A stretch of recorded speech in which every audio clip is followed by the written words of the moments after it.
Hi, everyone. Welcome back to our DSO conversation series. Today, we have Amol, the CEO of Patient Prism, joining us. Welcome, Amol. Thank you so much for having me. Yeah, we're very excited to have you. We're going to talk about the kind of buzzword in the industry right now, which is driving same-store growth, with what's happening in the economy and some challenges in the industry with maybe getting funding to buy new practices or start a new practice, plus having to deal with the recruiting issues and, retaining team members. I know that it's really important for the DSOs to adapt to this and kind of shift their models. And so this is really what Amol is going to talk to us about today of how to do that, how to be innovative with the strategies so that we can adapt to this and continue to grow the revenue, even if it's not, through acquiring existing practices. So I'm going to jump into it. I mean, kind of prefacing this, Amol, what are you seeing right now as the top challenges that the DSOs and groups are facing today? I think the number one challenge DSOs are facing is getting patients in, offering them an appointment when they need it. And so there has always been good patient demand, right? We slowed down just a little bit during the pandemic because obviously people were scared to go to the dentist regarding, with all that stuff. But dentistry has always been this recession-proof business. There's always people wanting to have dentistry because, as we know, it's essential. So demand has actually grown since the pandemic, and supply means supply of providers and other folks has actually shrunk a little bit because a bunch of people retired. So getting patients in the door is becoming the number one problem. I think that's absolutely um, the critical thing that people need to fix today is how do I a patient calls today and they want an appointment, a new patient especially, we don't want to make them wait long, right? And everybody's struggling with that. So that's the challenge number one. Challenge number two is related to challenge number one. It's staffing, right? Number one is how do we keep the staff we have, and how do we recruit more people to join our organization, right? So that we can serve our patients. Now, the American Dental Association has an institute called the Health Policy Institute, and they put out surveys every month about what's happening. And all the surveys over the last couple of years have said, especially this year, is that almost 50% of people in dental offices are looking for new jobs, which is very difficult, right? When you're dealing, especially at the front office, right? Not at every level, not at the dentist level, but at the office level, you're looking at people looking for new jobs. So retention is a huge deal, and obviously staffing up and getting enough people to support the business is a huge challenge, because if we don't have people, we can't serve our patients, right? It's still a team sport. It's not just Right. you can just staff an office with a dentist and then say go at it. Somebody has to answer the phones, do all the other things. And I think the third challenge is really figuring out what is the right growth strategy from an organic growth standpoint, which we call same store growth, right? Um, for the last many years, when money was cheap and interest rates were almost zero, it was easy to just, okay, well, let's go buy practices because there's debt's cheap and we can go acquire that, and EBITDA grew like that, significantly because you're acquiring that EBITDA. But now in the midst of capacity challenges, staffing challenges, um, the third challenge is how do you grow EBITDA? How do you grow top line revenue and bottom line revenue? Top line is same store growth, and that, I think those are the three top challenges: getting patients in the door, getting people to retain them in the offices while also hiring new ones, and then growing the top line business, top line productivity of the organization in a way that is profitable too. It's not just growing for the sake of growing, but how do we achieve profitable growth? Yeah. So Yeah, I mean, we're seeing something similar, of course, as an HR company. The turnover and the issues of being able to find people is definitely a problem. And We even ran analytics on our database to see kind of the trends year over year. And we found that turnover was kind of the same in the last year, but replacement of those positions was stagnant. And so, yeah, it's really like, how do you get efficient with the team that you have? And I think that is a nice segue into my next question, which is, what tools can they be using? And I think a big one is technology to help them solve those challenges that you were talking about. I mean, I think technology is playing a greater role in all of healthcare, especially dentistry now.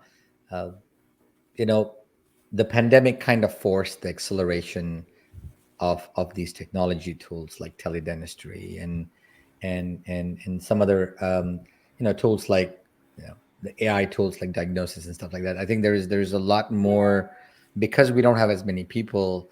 I said, can we implement technology that will make our people more efficient? And that's kind of the role um, the the technology is playing in dentistry right now is really figuring out how do we implement technology in a way that will create more time for the team members that we have in the organization that are going to basically allow these team members to spend more time with the patients and not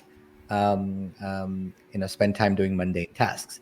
So as far as scheduling goes, right, I think there is uh, technology that allows efficient scheduling in terms of figuring out what the scheduling blocks should be, and there's tools that are being developed right now from practice management systems to be able to put the patient in the right place. There's online scheduling. That's a big trend to give patients easy access to schedule whenever they want, whatever time of the day they want. That's becoming a huge thing. It's like an open table type environment. Yeah. um, Technology that we work with, which is patient Prism, which is using AI to understand why patients don't schedule, so that we can help once we know this is the reason why, we can get them in the door by giving them some new information. So that's a huge part in the scheduling piece. In the staffing piece, uh, there's lots of ways. You guys help a lot in terms of getting number one, instituting the right HR protocols in place so that you have a process in place. Because I think there's no better time in dentistry than now to think about HR as actually a strategy to grow your business, right? And you got to have all your ducks in a row. Make sure everybody's, uh, um, you know, not just compliant, but the systems are needed to really help you grow your people, right? Yeah. And so technology like HR for Health, there's technologies around finding, you know. Temporary staffing things like Mm-hmm. you have um, I forget the name of this entity. They do a fantastic job of finding temps, right? Mm-hmm. Quickly be able to find temps and on DM. It's on DM is the Yeah. technology. They've done a fantastic job at making it easy for you to find people when you absolutely need a hygienist or an assistant. Um, so that's that. From a growth standpoint, uh, technology is playing a role in marketing. There's amazing technology with Google Ads and stuff, and all the analytics associated with that. They're figuring out, is marketing driving the right leads? We help in that process as well, where we're figuring out, are you busy, but are you the right kind of busy, and figuring out the lead quality in terms of, okay, what type of patients do we want to see, and are we driving them in the offices, in the clinics? um, and technology throughout the journey, right, of the patient journey, whether you are talking about diagnosis, the AI in diagnosis, companies like Pearl and Overjet and Denti are helping dentists kind of streamline the process of diagnosing better, right? Understand diagnosing things that sometimes the naked eye cannot see, and that's helping with growth. There's technology in revenue cycle management. People like Zentist and all those guys, they're figuring out how to, file claims better, reduce denials, parse EOBs, and that's helping in that process as well. And there's also fintech technology, which is also it's interesting because There's amazing players out there right now that are actually helping patients accept treatment because it's easier for them to do it quickly on a cell phone, quick approvals, patient financing, so they can move forward in the patient journey. So there's tons of amazing technology out there that's actually improving the patient journey, and yeah, it's there's been no better time to be in dentistry because you can actually use this technology to drive that patient towards their goal of optimal oral health. Yeah, I mean, I think that it not only contributes to the patient journey, but all of these technologies that you're talking about, whether it's helping to take some work off of the existing team members' plate, or I mean, it could be seen as directly contributing to retention, because the easier it is for somebody to do their job, the more satisfied they're going to be in their role, and they can focus on that human interaction that is what makes them love to be in dentistry in the first place. And so I think that looking at technology of a way, yes, to make things quicker and more efficient, but also I think that absolutely plays into employee retention and their satisfaction when they come to work every day. 100%. If you're going to have one of your people at the front be on a call with an insurance office for insurance company for 3 hours a day, the job satisfaction is not going to be there. They didn't sign up to be in healthcare to be on the phone call with an insurance company for 3 hours Right. verifying insurance, right? Right. But if you have a computer, a robotic process automation that somehow figures out how to do most of that job, and then you get to spend time interacting with patients, interacting with your team members, that's how you're going to retain people. Is Yeah. because people at the end of the day, they want fulfillment from their jobs. Right. Money is one aspect, but how do we find fulfillment? And we only find fulfillment when we're interacting with other humans, not with machines. Yeah. As much Right. as we love our Instagrams and TikToks and all that stuff, but at the end of the day, a real fulfillment doesn't come from that, right? Yeah. It's only these fake doses of dopamine that we get every time somebody likes our post. Like, ooh, that's good, Yeah. but that's very, very temporary, right? Right. Yeah. Well, I mean, on that note, I know something that you're really passionate about, and I think, is another kind of buzz topic, is AI and all of the technology that we're seeing come out in the AI space. So I would love to hear your thoughts kind of on how you see that affecting dentistry right now and what you have your eye on. And I think also there's kind of some people are freaked out by it, and that it's going to replace us. And I think being able to speak to the other side of that, because I personally love it. It helps me so much in my day to day. But I would Right. love to hear your thoughts on it. I mean, I think GPT made AI a household name, right? Yeah. Because everybody's like, "Oh my God, this is crazy! I can just type in whatever, and boom, there it is," right? But I think AI is more fundamental. It really is a much bigger revolution than the internet was, or the machinery was, the industrial revolution, right?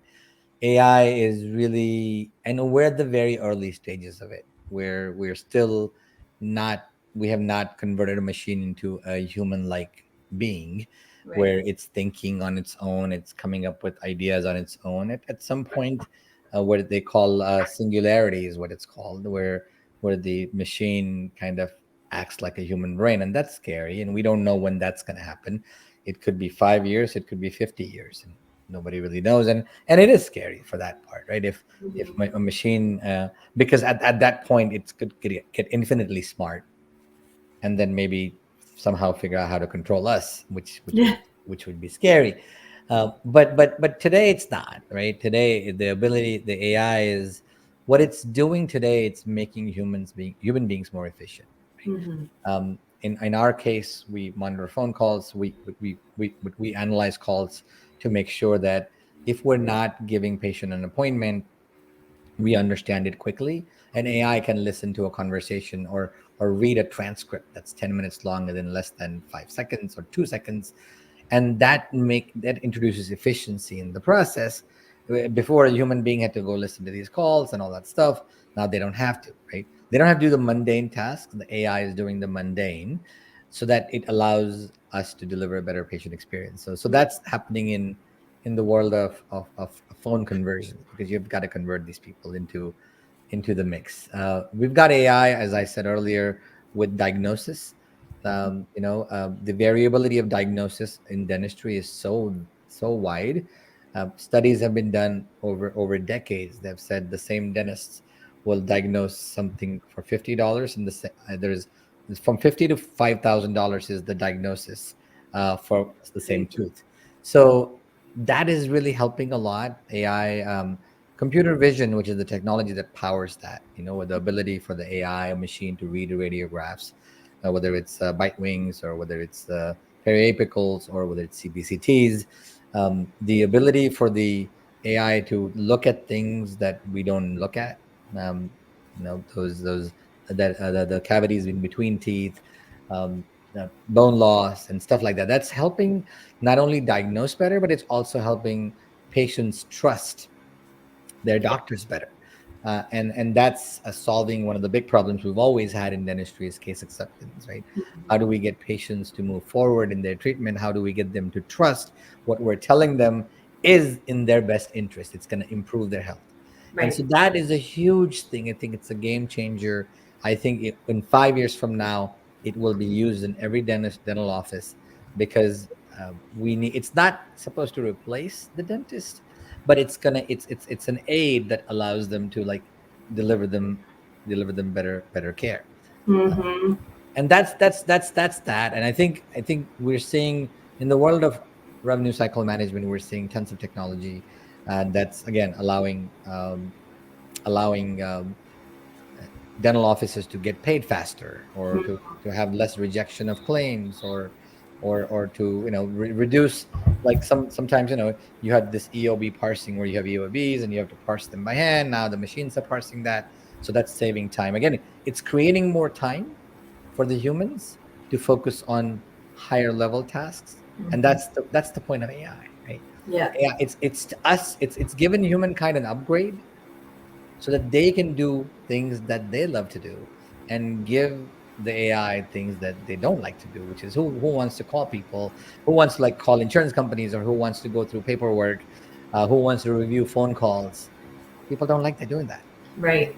So Yeah, that's I was on a call with Mackenzie Fagan from Henry Schein One a little bit ago, and she actually gave a great example because on the call I was running an AI uh, to transcribe the conversation, and she pointed out the example to the group of Jill is still on this call, but she's using this tool to so that she doesn't have to sit there and type all of these notes out. She can be present in the conversation. I thought that that was a really good example of, it can't be there instead of me. It's just there to support me. it is, and we all use it. We use some of Mm-hmm. these tools in all our meetings, because so Yeah. there's a note taker there.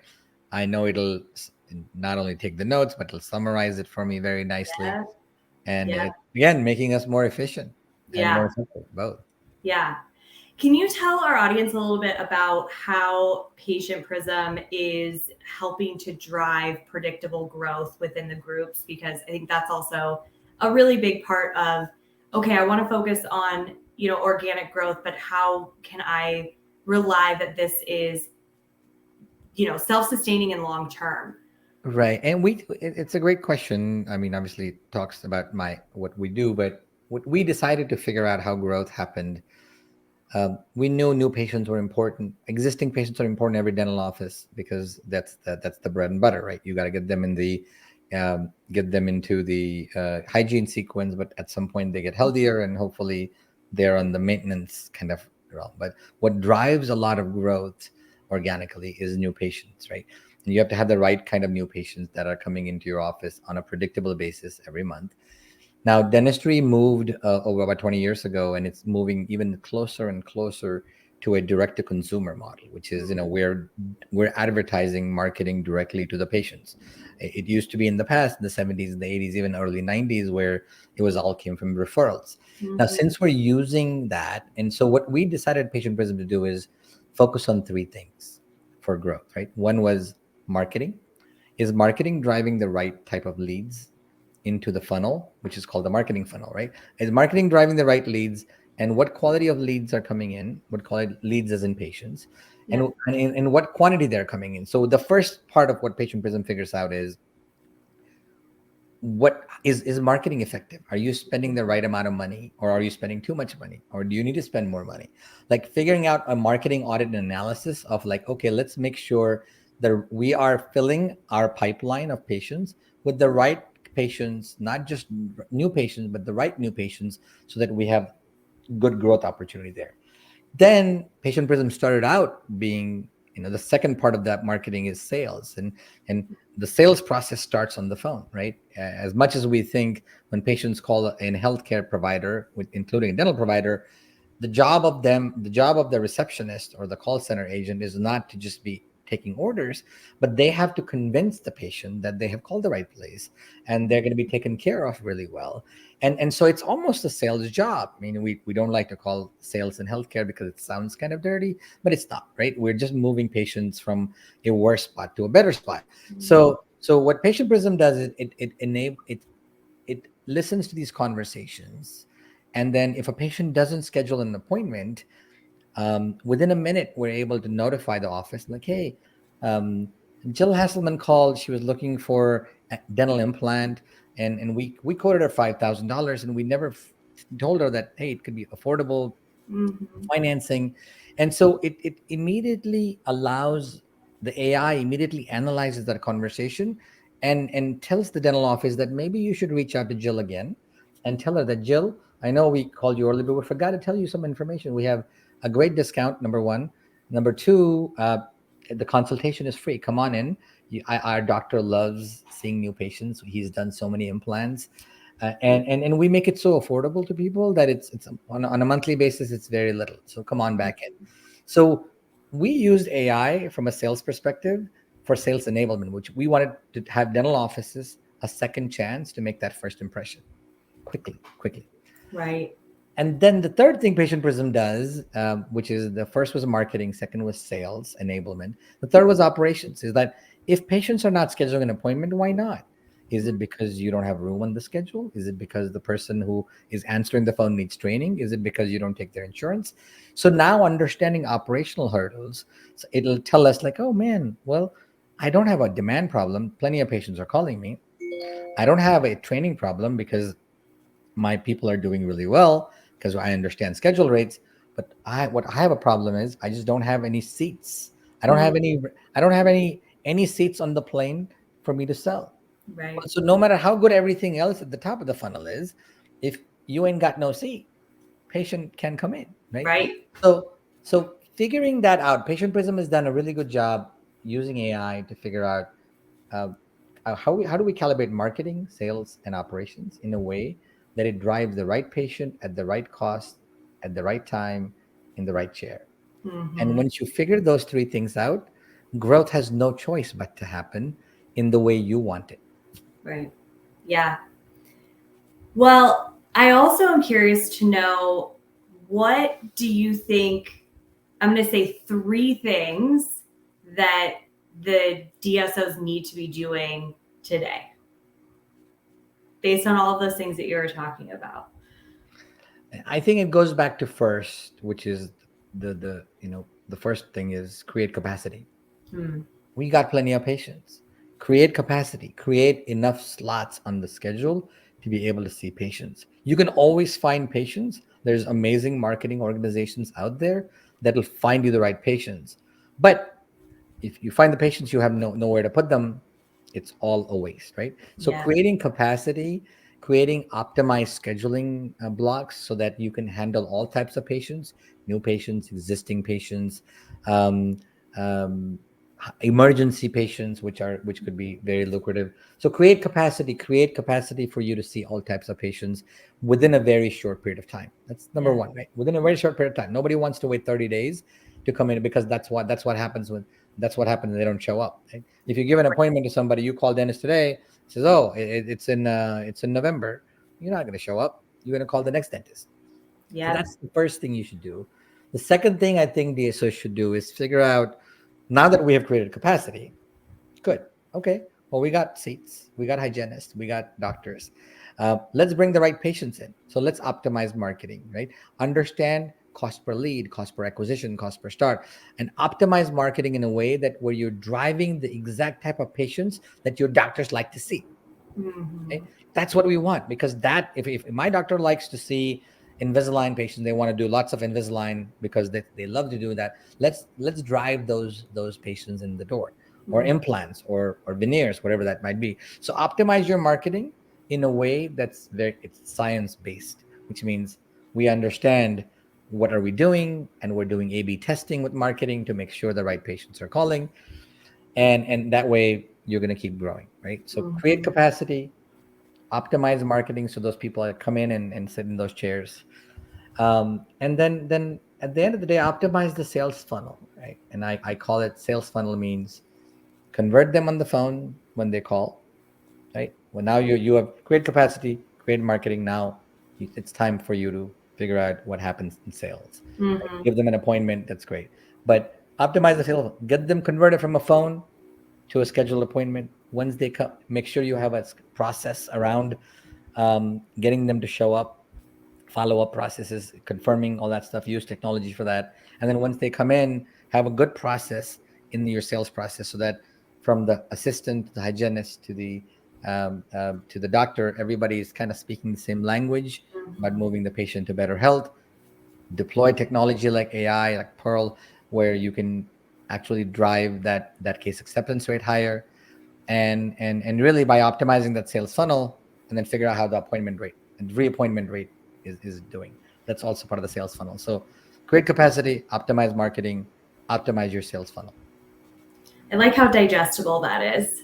It's I know that there's a lot of things within that, but those are very clear steps of what they could be focusing on right now. So I like that. And speaking of that, as we have been talking about, we have our DSO Leadership Summit coming up, and we're going to be talking about a lot of these things. You're going to be speaking at the event on really kind of figuring out how to, as an owner, clinician, how to replace yourself and build into a C-suite position, which I think a lot of our groups struggle with.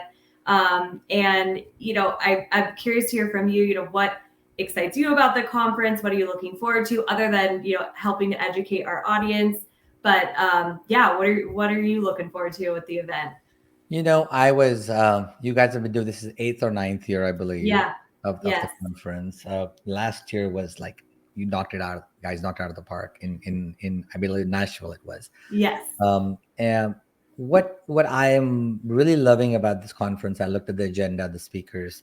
Your focus is to really on leadership, number one, right? Because that's Mhm. always the most important thing in any organization is how do we create leaders out of everybody in the organization, whether they have a title or not, they're still a leader because as long as you're, you know, um, as long as you're making something better, you're a leader, right? Right. Whether you're a dental assistant and you can take a leadership position, or you're a doctor, but as you said, I think you're focusing on the most important thing that our industry needs is leadership, but also growth, right? Mhm. And so how do you get from this mindset that Dan Sullivan talks about, is this 2x mindset, whether we have this growth that happens linearly, where we have to spend more money, not more time, and work harder to make more money. But I think is the I think the idea behind leadership, your conference and the topics are is that how do you step away and start working on your businesses and not in it, and providing these DSO leaders, emerging groups, the opportunity to interact with experts that have done this beforehand, consultants, vendors, and you guys have done a great job curating this, the crowds, the vendors, the speakers, who have helped kind of solve some of these leadership issues, also scaling issues, right? How Yeah. are you getting help scale? So what I'm excited about most is hearing uh, the speakers on things that are mattering to the industry now, Yeah. solving challenges that are facing the industry now. Like how is somebody else blocking and tackling the staffing challenge, or the retention challenge, or the recruiting challenge, or the HR challenge, right? Mhm. And all these challenges, um, what you guys have done is gotten the right people to talk about these challenges. And it's not this pie in the sky type of event where everybody's talking about, oh, you should be like Apple. Oh, wonderful. That's great. But Right. okay, well, wonderful. I want to be like Apple too, and make Right. billions of Apple has a dollars. lot of money. Apple has a lot of money, but it's easy to say stuff. But it's nice to be able to be in the company of people that are actually solving, blocking, tackling the problems, and scaling their organizations. And that's what's exciting me about the DSO Leadership Conference. And Yeah. kudos to HR for Health for putting on such a great event. That I can't wait. I can't wait to come in October. Yeah, no, we're excited, and we're really glad you're going to be there and supporting it. And again, I think the content that you're putting out there at the event is going to be really helpful and kind of a teaser, I guess, on this conversation of what we're going to be talking about there. And I want to, before I ask you my last question, I always try to shake it up and just ask a couple kind of off the wall things. Yeah. And our viewers always like to know, what are you binge watching right now? What shows are you a binge watcher when it comes to, Netflix or Hulu or anything like that? What if they absolutely need I to am be watching? watching Ahsoka. Oh, okay. Star Wars series. It's not binge watching because they release it every Tuesday Every, at 9 o'clock. yeah. And me and my son are patiently waiting till it turns 9 o'clock every Tuesday. And then we're constantly refreshing it from 8:58. I'm like, is it up there? Is it up there yet? So we're That's watching. That's all hilarious. I'm watching right now is Ahsoka from, and we're waiting to for the Loki series to start, which is Yep. so that's all. Yeah. Okay. Well, no, I mean, every person I ask has a different question. So has a different answer. So we are starting to create a catalog of all these different shows that people need to be watching on, our downtime. What about books? What are you reading right now? What are you connecting with in that side of things? I just finished reading Dan Sullivan's new book, 10x is easier than 2x. Mm. I'm going to actually talk about that in my talk. Oh, okay. How do we 10x our DSO growth? Based on principles that we have used at Patient Prism and at my other businesses. I'm like, how do we think about 10x growing? So I'm really smitten by that book. I'm rereading it again in preparation for the conference. Oh, awesome. But 10x is easier than 2x. Dan Sullivan, great book. The next one I'm going to start reading. Let me see which one it is. It's on my queue. It is going to be.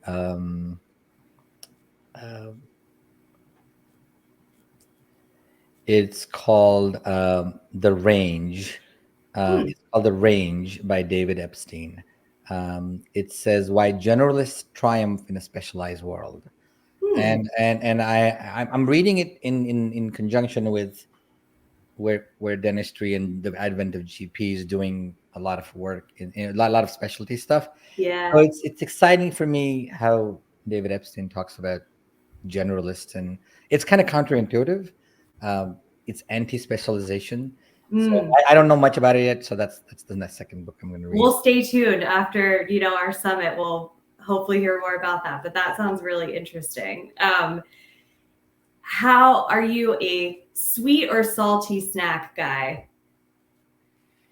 Spicy snack guy. Oh, okay. Well, I like it spicy and salty.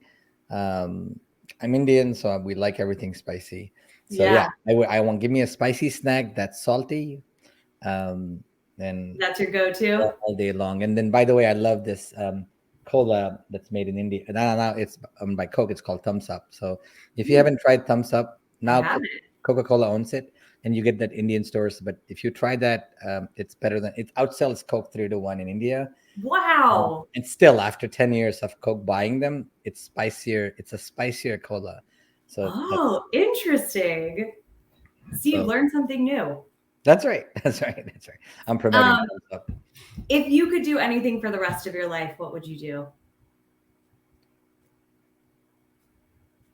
I would go into places that where there's opportunity there, but where there's not a lot of opportunity, and find the best talented kids out there in every country of the world, and figure out a way to give them the resources, to get educated and change the world. So Hmm. that's what I would do. I would figure out the best talent the world has across the world. If I had all this money in the world, I would Yeah. go out there and create this venture capital fund that is a not-for-profit venture capital fund that finds the smartest people that are out there, give them the tools and the education and the mentorship through a network of mentors, and that'll allow them to reach their full potential. Because I think we could cure cancer, we could do all sorts of things only if we gave every smart person the opportunity to be Yeah. their best self. That's amazing. That is a very unique answer. I have not gotten Yeah. that one yet. Okay, my last question for you, and you kind of alluded to this, but I want to definitely hear your thoughts on it. Where do you see the dental industry in 5 years? Wow.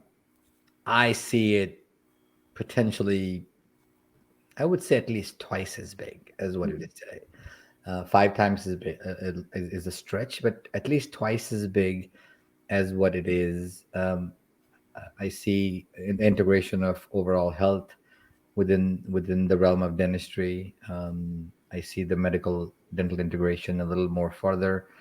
Um, I see DSOs having a decent chunk of the industry, probably 40, maybe 50% consolidation in 5 years. Now it's about 15 to 20. Um, but I see the glory days of dentistry in the next 5 years, in the next 25 years rather, because we need to get more people to see the dentist. And I think one of the great things the DSOs are doing is raising awareness for oral health. Lots of amazing organizations are doing lots of these campaigns that kind of help patients understand the importance of dentistry in their life and the connection why they need it. So my hope also for dentistry is that we do a better job at educating people on why dentistry is not just essential but it's important for health. But I see industry doubling in size in 5 years, and and really a lot of prosperity, and a lot of good health arising as a result of that. So Yeah. I'm super excited. I love that. That was a great note to end on. Very optimistic and, really paints the picture for how much opportunity there is in this space. And I agree with you. I think that it's, with the development of the technologies that we're seeing, and I think that really can help to make this growth sustainable that you're talking about and really doable, for these different groups. So I really appreciate your insight on this. Thank you for joining this conversation, Amol. We are looking forward to seeing you in a few weeks in Austin at our event. And I just appreciate the insight you gave our audience. It's very helpful. Thank you so much for having me.